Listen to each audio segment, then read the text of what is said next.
ما هي أهم وسيلة إثبات تستطيع أن تثبت بها حقك بين يدي الدائرة؟ وما هي وسائل الإثبات؟ هل هي منحصرة في وسيلة واحدة أو في عدة وسائل؟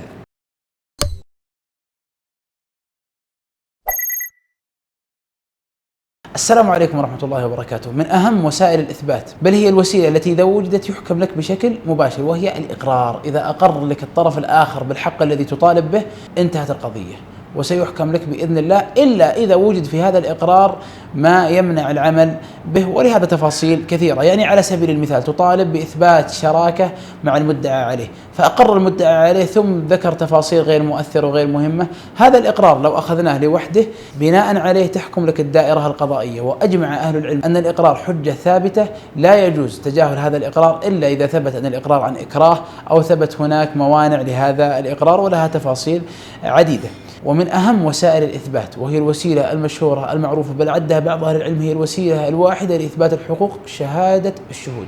إذا أردت أن توثق حقك وأردت أن يكون حقك واضح ويثبت بين يدي الدوائر القضائية، أشهد على التعامل الذي يكون بينك وبين الطرف الآخر. لكن البعض قد يتساءل، وهنا سؤال مهم، يقول: يا أخي أنا قدمت شهود لكن ما حكم لي القاضي. المشكلة ليس في أن الشهادة من حيث العموم لا يعتبر بها، المشكلة أن الشهود الذين أحضرتهم بين يدي الدائرة غير موصلة شهادتهم. كيف غير موصلة؟ يعني مرت بقضايا كثيرة، آخرها بالأمس أحد الأشخاص يذكر لي يقول: قدمت شاهد كذا وكذا وكذا. قلت له: يا أخي الكريم، الشاهد ما شهد بالحق اللي تطالب به، الشاهد شهد بكلام عام، كلام بين فلان وفلان تعامل، لكن وين تفاصيل المبلغ؟ وين انك دفعت لفلان هذا المبلغ؟ وين التفاصيل هذه شهادة غير مؤثرة. يعني هذا اسم شاهد، لكن الواقع انه لا يشهد بالحق المطالب به، اذا الشهادة ستكون شهادة باطلة. لذلك تحقق ان الشهود قبل ان يشهدوا بأمر مؤثر ومنتج وواضح في موضوع الدعوى المطالب به. كذلك من الوسائل المهمة المحررات بين الطرفين. هذه من الوسائل المهمة جدا، بل الأنظمة في الآونة الأخيرة أعطت هذه المحررات قوة أكثر مما كان في السابق، مثل نظام المحاكم التجارية الذي نص على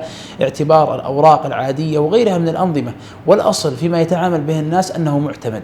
يعني لو قدمت عقد بين طرفين، الأصل في هذا العقد أنه معتمد ما لم يتم الطعن فيه ويثبت إبطال هذا العقد. لذلك دائما كما قال الله سبحانه وتعالى: يا أيها الذين آمنوا إذا تداينتم بدين إلى أجل مسمى فاكتبوا. الكتابة من أهم الأمور التي توثق الحق بين الطرفين. ودائما قد نكون جيدين في التوثيق في الابتداء، ولكن لا نوثق بعض المراحل التي تكون بين الأطراف أثناء النزاع أو في أثناء التعامل بعد نشوء التعاقد الأول. يعني مثلا بيني وبين شخص شراكة، أوثق هذه الشراكة وأكون جيد حين البداية، ولكن بعد المراحل الأولية تجد بعض الأمور وبعض التفاصيل ولكنك لا توثق تلك التفاصيل. هذه هي الإشكالية الأكبر، أن بعض التفاصيل قد تكون أهم من إثبات الشراكة الأساسية.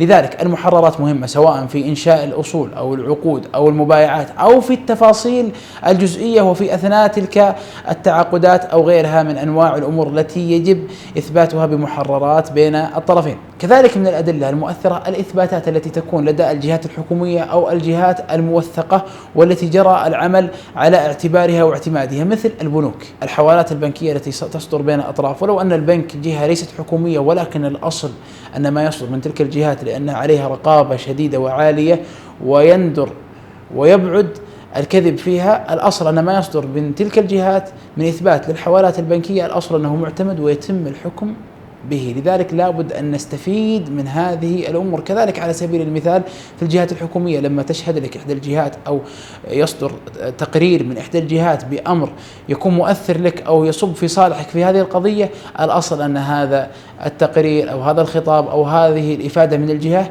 حجة ودليل يعمل بها في القضاء. هذه جملة من أهم الإثباتات، والإثباتات لا تنحصر في واحد ولا اثنين ولا ثلاثة من الإثباتات. والأصل كما قال ابن القيم رحمه الله تعالى أن البينة هو كل ما أبان الحق وأظهره.